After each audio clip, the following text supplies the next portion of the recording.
गांव से हूँ। गांव में शहरों जैसा माहौल नहीं होता। यहाँ हर कोई एक दूसरे को अच्छी तरह से जानता और पहचानता है। मैं अभी 23-24 साल का हूँ और यही वो उम्र होती है जब कुछ एहसास आपके अंदर आने लगते हैं। मैं एक गरीब परिवार से हूँ। माँ और पिताजी दोनों काम करते हैं ताकि मैं और मेरी छोटी बहन की अच्छी परवरिश हो सके। मेरे घर के पीछे एक बरामदा है। जैसे कि गाँव में हर घर में थोड़े खुले हुए होते हैं। मैं अक्सर गर्मियों में छत पर सोया करता हूँ और आज भी मैं छत पर सोया था, लेकिन कुछ शोर की वजह से मेरी आंख खुल गई। उठकर मैं नीचे देखता ही रह गया और यह पहली बार था जब मैंने देखा कि अलका को हल्के नीले रंग की सलवार सूट पहने वो अपनी मम्मी के साथ सामने वाले अंकल के यहाँ आई है। वो अंकल की भांजी है। उसकी मम्मी ऑटो वाले के पैसे को लेकर बहस कर रही है। सुबह गर्मियों को धूप है तेज।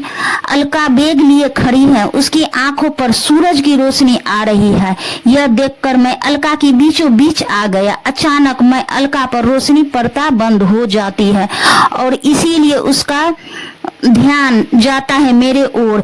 यह पहली बार था जब मैं और अलका की आंखें टकराई। अलका की उम्र लगभग 20 साल का है। मेरी नजरें मिलते ही प्यार हो गया, जैसे मैं खूबसूरत लड़की ना देखी हो। अलका ने भी कुछ पलों के लिए हमसे नजरें मिलाई, फिर अपनी माँ की आवाज सुनकर जैसे वो नींद से जगी हो।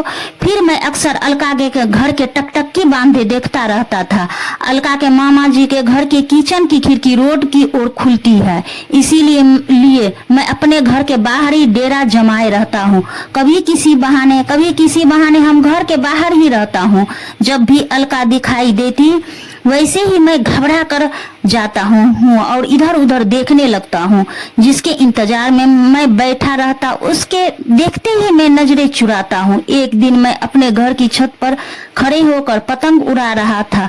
पतंग उड़ाते उड़ाते मेरा ध्यान एकदम से गया सामने वाले किचन की खिड़की पर और मैंने देखा कि अलका खिड़की से पतंग उड़ाते मुझे देख रही है। अलका अब तक जान गई थी कि मेरे मन में क्या है। मैं पतंग उड़ाते उड़ाते अब मन में कुछ और ही प्लान बुनने लगा। मैंने सोचा कि आज तो कुछ भी हो मैं अलका से अपने बात का सिलसिला शुरू करके ही रहूंगा। मैं अब हिम्मत करके अलका की तरफ देखकर मुस्कुरा दिया।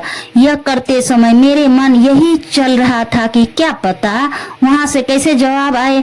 मुझे यह भी डर था कि कहीं वो उसकी शिकायत ना कर दे, लेकिन फिर मैंने भी हिम्मत करके यह किया। लेकिन मैंने जो सोचा था ऐसा कुछ भी नहीं हुआ।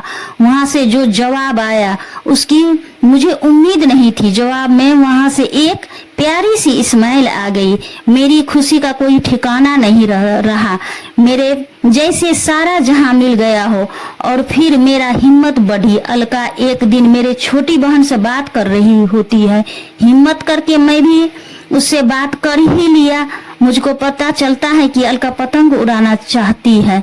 मैं बोला ठीक है सिखा देंगे, लेकिन वो मना करती है क्योंकि उसकी मम्मी उसे किसी भी लड़के से बात करने भी नहीं देती। पतंग उड़ाना तो बहुत दूर की बात है। मैं उसे बोला कि मैं उसके घर के पीछे बरामदे में उसे सिखा देंगे, साथ में मेरी छोटी बहन भी होगी। थोड़ा मनाने पर मान जाती है। शायद वो भी मेरे साथ समय बिताना चाहती थी। अलका की मम्मी जब उसके मामी के साथ किसी रिश्तेदार से मिलने जाती हैं तब अलका मेरे बरामदे में आ जाती है, लेकिन उन्हें नहीं पता था कि अनजाने में वो बड़ी मुसीबत में फंसने वाली है। पतंग उड़ाते समय अलका के पैर सीढ़ी से फिसल जाता है। वो उठकर चल भी नहीं पाती है। अलका वहीं बैठ जाती है। उसकी आंखों में आंसू निकलने लगते हैं। मैं उसे दर्द में देखकर उसे गोद में उठा लेता हूँ। मैं उसे गोद में उठाकर जैसे ही वहां से कमरे की ओर जाता हूँ, लेकिन उसी समय उसके घर में अलका की मम्मी आ जाती है। मैं और अलका को ऐसे देखकर उनके गुस्से का कोई ठिकाना नहीं रहता है। मैं और मेरी बहन उनसे कहते हैं कि अलका गिर गई थी। उन्हें समझाने की कोशिश करते हैं। अलका की माँ ये सब सुनती है। वो अलका को वहां से ले जाती है। मुझे रात भर नींद नहीं आती। मैं सुबह का इंतजार करता यह सोच रहा था कि अलका का पैर कैसा होगा, साथ ही कहीं उसकी मम्मी ने अलका को कुछ कहा या मारा तो नहीं। तरह तरह के ख्याल के बीच आखिर सुबह होती है। मैं देखता हूँ कि अलका को उसकी मम्मी ऑटो में बैठा कर जा रहे हैं। मैं जल्दी से उठकर अपने घर के बाहर आ गया। मैं अलका की तरफ देखा तो वो अपनी माँ से नजरें चुरा कर वो मुझे देखती है। मैं और अलका की आंखों में कुछ बातें होती है। अलका वहां से चली जाती है। उनके हाथों में भरे बैगों के देखकर मुझे यह अंदाजा हो जाता है कि शायद अब वो वापस नहीं लौटेगी। वो फिर अपने घर जा रही है, लेकिन मुझे एक उम्मीद होती है शायद वो वापस आए। अब मुझको अलका का ही इंतजार रहता है। मेरा दिल कहता है कि वो फिर आएगी। इंतजार में करीब 1 साल बीत जाता है। साल भर के बाद फिर मुझे सामने वाले किचन में अलका दिखाई देती है। मुझे अपनी आंखों पर विश्वास नहीं होता। मेरा खुशी का कोई ठिकाना नहीं होता, लेकिन मेरा खुशी कुछ ही मिनट की होती है, क्योंकि इस बार अलका वो अलका नहीं रही। ध्यान से देखने पर दिखाई देता है अलका की मांग भरी है।